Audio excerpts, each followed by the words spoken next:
حضرت عمر فاروق کی شہادت کا کون سا دن تھا؟ کچھ علماء کہتے ہیں اس میں بہت اختلاف ہے حضرت عمر کی شہادت کے دن کے بارے میں. وجہ اس کی یہی ہے کہ صحابہ کرام کسی کی ولادت اور شہادت کے دن کو ویلیو نہیں دیتے تھے.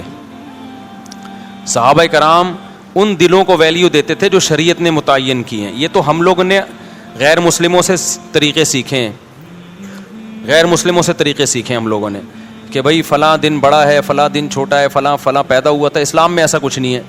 دیکھو نبی صلی اللہ علیہ وسلم کی ولادت کا دن پیر کا دن تھا نا. آپ کی ولادت کا دن کون سا تھا؟ پیر کا, صحیح حدیث میں. لیکن آپ نے مقدس دن جمعے کو قرار دیا. حالانکہ یہودیوں کے لیے ہفتہ تھا, عیسائیوں کے لیے اتوار تھا. یہودی پرانی قوم, اس کے بعد عیسائی آئے, اس کے بعد مسلمان آئے, تو ہمارے لیے تو پیر بنتا تھا, ویسے بھی پیر بنتا تھا نا. اور نبی کا نبی کا ولادت کا دن بھی تھا, لیکن اس کے باوجود جمعہ کر دیا گیا, پیر نہیں کیا, تاکہ لوگ ایسا نہ ہو کہ ولادت کے دنوں کو مقدس ماننا شروع کر دیں.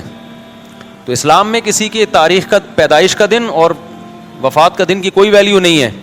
اور نبی صلی اللہ علیہ وسلم نے پیر کا روزہ بھی رکھا ہے تاکہ یہ کانسیپٹ اور کلیئر ہو جائے کہ میرا یوم ولادت عید کا دن نہیں ہو سکتا. اس کو عید میلاد النبی نہیں کہہ سکتے, کیونکہ وہ روزہ اور عید جمع نہیں ہوتے. سمجھتے ہو کہ نہیں سمجھتے؟ ٹیکنیکل باتیں ہیں, اس کو سمجھ لو اچھی طریقے سے. تو اس لیے کسی کے کوئی بھی تاریخ ولادت ہو, کوئی بھی تاریخ پیدائش ہو, ہم نے کیا کرنا ہے؟ ہم نے نہ سالگرہ منانا ہے, نہ برسی منانی ہے. اچھا, بعض علماء یہ تحریک چلا رہے ہیں کہ حضرت عمر کی شہادت کے دن سرکاری چھٹی ہو, تو ہم ان علماء کی بات کی تائید کرتے ہیں. سوال پیدا ہوتا ہے کہ ہم ان کی تائید کیوں کر رہے ہیں جب ہم خود مان رہے ہیں کہ کسی کی شہادت کا دن یا ولادت کا دن اس کی کوئی ویلیو نہیں ہے, تو پھر حضرت عمر کی شہادت کے دن کو ہم چھٹی کیوں؟ وجہ اس کی یہ ہے کہ بھائی ہم تو کہہ رہے ہیں کسی بھی دن چھٹی نہیں ہونی چاہیے. لیکن یہ عجیب بات ہے, حضرت علی رضی اللہ تعالیٰ عنہ, ان سے محبت بھی ہمارے ایمان کا جز ہے, ان کی شہادت کے دن یا حضرت حسین کی شہادت کا دن, ان کو تو آپ چھٹی کے دن قرار دے رہے ہو, پھر حضرت عمر کے قرار نہیں دے رہے, تو یہ پھر ناانصافی ہے. اصولی طور پر تو کوئی دن یکم محرم سے لے کے 29 اور 30 ذی الحجہ تک کسی کی ولادت یا پیدائش میں کسی کا دن بھی نہ چھٹی ہونی, کوئی چھٹی کا دن نہیں ہے. لیکن اگر کسی دن پہ چھٹی کر رہے ہو تو پھر دوسرے صحابہ کو بھی تو ویلیو دو نا. تو جو علماء کہہ رہے ہیں نا حضرت عمر کے یوم شہادت پہ چھٹی ہونی چاہیے, وہ اس بیس پہ کہہ رہے ہیں کہ جب آپ سیدنا حسین یا حضرت علی کی شہادت کے دن کو چھٹی کا دن قرار دیتے ہو تو اہل سنت والجماعت کے ہاں حضرت علی سے محبت بھی ایمان کا جزو ہے, لیکن حضرت عمر کی فضیلت سیدنا علی سے زیادہ ہے. اور اس بات کو حضرت علی بھی مانتے تھے کہ حضرت عمر کی فضیلت سیدنا علی سے زیادہ ہے. تو جو علماء کہہ رہے ہیں نا کہ حضرت عمر کے یوم شہادت پہ چھٹی ہونی چاہیے, وہ اس بیس پہ کہہ رہے ہیں کہ یا تو کسی بھی دن چھٹی نہ ہو, لیکن جب ہو رہی ہے تو پھر ان دنوں میں ہو رہی ہے تو پھر ان دنوں میں بھی ہو. سمجھتے ہو کہ نہیں سمجھتے؟ اس کی میں ایک مثال دیتا ہوں. ایک کیس آیا میرے سامنے کہ کسی خاتون نے شرعی پردہ کیا اپنے دیور سے پردہ کر لیا, تو دوسرے دیور کو, وہ جو دیور جس سے پردہ کیا نا, اس کو بڑا اعتراض تھا کہ یہ مجھ سے پردہ کر رہی ہے. تو میرے پاس کیس آیا, میں نے بہت ڈانٹا, میں نے کہا بھائی عورت پر لازم ہے کہ اپنے دیور سے پردہ کرے. خاتون سے پوچھا گیا, اس نے کہا میں نے شریعت کی وجہ سے کیا ہے ایسا. تو میں نے ان کے دیور کو بولا, میں نے کہا بھائی یہ جب آپ سے پردہ کر رہی ہے تو آپ کیوں مجبور کر رہے ہو اس کو, یہ تو شریعت کے حکم سمجھ کے کر رہی ہے. اس نے بڑی اچھی بات کی, اس نے کہا کہ یہ میرے سے کر رہی ہے, دوسرے بھائی سے نہیں کر رہی. اب بات سمجھ میں آئی؟ میں نے کہا بات تو معقول. کہہ رہے اگر شریعت کی وجہ سے کر رہی ہے تو دونوں سے کرے نا, اس سے نہیں کر رہی, مجھ سے کر رہی ہے, اس کا مطلب میرے پر گویا بزبان حال الزام لگ رہا ہے کہ یہ بندہ 2 نمبر ہے, یہ خراب ہے. تو شریعت کی وجہ سے اگر ہم کر رہے ہیں تو بھائی پھر عورت کر رہی ہے تو پھر سارے دیوروں سے پردہ کرے نا, یہ والے سے کر رہی ہے, وہ والے سے نہیں کر رہی ہے. یا تو چلو کوئی بوڑھا ہو گیا بہت زیادہ, وہ ایک الگ بات ہے. تو یہ بات اس دیور کی بالکل معقول تھی, اعتراض بالکل معقول تھا. تو اسی طرح میرے بھائی ہم یہ کہتے ہیں کہ اسلام میں نہ کسی کا یوم ولادت منایا جائے گا, نہ کسی کا یوم شہادت. اصل تو یہی ہے. لیکن اگر منا رہے ہو تو پھر یہ کیا کہ فلاں کا مناؤ فلاں کا نہیں مناؤ, اس کا مطلب فلاں کو ویلیو دے رہے ہو, فلاں کو آپ بالکل ویلیو نہیں دے رہے.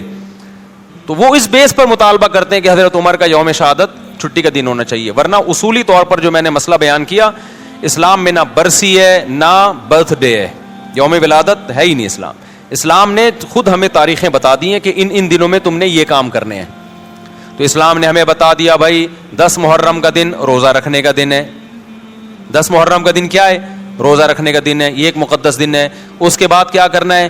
اس کے بعد سفر، ربیع الاول، ربیع الثانی، جمادی الاول. اب ربیع الاول میں لوگ عمرہ کر رہے ہوتے ہیں، اس کو زیادہ فضیلت سمجھتے ہیں، یہ بدعت ہے. ربیع الاول میں عمرے کا وہی ثواب ہے جو سفر میں عمرے کا ثواب ہے. اگر آپ اس میں زیادہ ثواب سمجھ کے کریں گے تو یہ عمل بدعت بن جائے گا، کیونکہ کسی صحابی، تابعی یا پیغمبر سے ثابت نہیں ہے کہ انہوں نے ربیع الاول میں عمرے کا زیادہ اہتمام کیا ہو کہ جی ربیع الاول آ رہا ہے تو ہم اس میں زیادہ اہتمام کریں گے. بعض لوگ سمجھتے ہیں ربیع الاول کے مہینے میں روضہ رسول پہ حاضری کا زیادہ ثواب ہے، تو یہ بھی غلط ہے. نہ کوئی ہمیں حدیث ملتی ہے کہ ربیع الاول میں آپ روزے پہ حاضری دیں گے تو زیادہ ثواب ملے گا، نہ کسی صحابی کا عمل ہے. صحابہ کی نظر میں روزے پہ حاضری محرم ہو، سفر ہو، ربیع الاول ہو، ربیع الثانی ہو، ان تمام مہینوں میں برابر تھی. کسی مہینے کو انہوں نے ویلیو نہیں دی. عرب لوگ حیران ہوتے ہیں کہ ربیع الاول میں روزہ رسول پر اتنے انڈین پاکستانی آ کے جمع ہو جاتے ہیں، یہ کیوں ہو رہے ہیں؟ وہ سعودی عرب والے اور عرب حیران ہوتے ہیں کہ بھائی یہ پورے سال اتنا رش نہیں ہوتا، ربیع الاول میں روزہ رسول پہ اتنے پاکستانی آتے ہیں. تو ان کو پھر ہم بتاتے ہیں کہ بھائی یہ پاکستانیوں کا عقیدہ ہے کہ ربیع الاول میں روزے پہ حاضری پہ زیادہ ثواب ملے گا. تو حیران ہوتے ہیں کہ یہ کون سی حدیث سے نکالا ان لوگوں نے مسئلہ، سمجھ میں نہیں آ رہی بات، میرا خیال ہے. تو کسی مہینے میں عمرہ کرنا یا نبی کے روزے پہ حاضری دینا زیادہ ثواب ہے یا نہیں، یہ قرآن و سنت سے ثابت ہوگا تو ہم مانیں گے، اپنی طرف سے نہیں کر سکتے. تو رمضان میں آتا ہے ہمیں کہ رمضان میں عمرہ حج کے برابر ہے.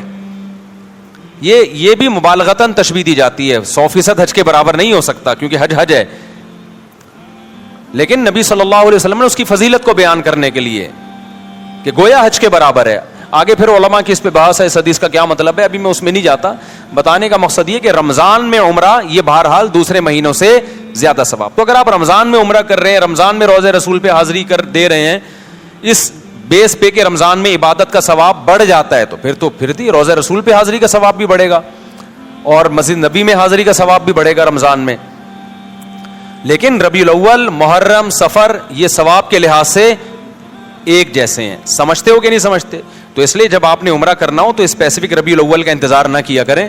آپ سفر میں چلے جائیں، محرم میں چلے جائیں، آپ ربیع الاول میں چلے جائیں، آپ ربیع الثانی میں چلے جائیں، برابر ہے. اگر آپ ربیع الاول میں اس نیت سے گئے کہ مجھے ثواب زیادہ ملے گا تو ثواب کے بجائے گناہ ملے گا، کیونکہ آپ نے ایسی چیز اسلام کی طرف منسوب کر دی جس کی اسلام میں کوئی دلیل نہیں ہے. تو پھر یہ بدعت ہے. سمجھتے ہو کہ نہیں سمجھتے ہو؟ پھر وہی بات جو میں نے بھی پورے بیان میں کہی ہے کہ کوئی لوگ آپ کو کہیں گے یوں ایسے، آپ بولو بھائی ہم لکم دینکم ولی دین. وہ گرین چینل والے کرتے ہیں تو ان کو کرنے دیں، ان کا مسلک ہے. تو ہمارا مسلک یہ بولو نہیں ہے. تو آپ ایک فیصلہ کرو، گرین یا وائٹ، ایک طرف آ جاؤ. آپ سمجھتے ہو کہ نہیں سمجھتے ہو؟ تو ہماری نظر میں سارے مہینے برابر ہیں. رمضان میں زیادہ ثواب ہے، رمضان میں تو ہر عبادت کا ثواب کئی گنا بڑھ جاتا ہے، تو عمرے کا بھی ثواب بڑھے گا، ظاہر ہے.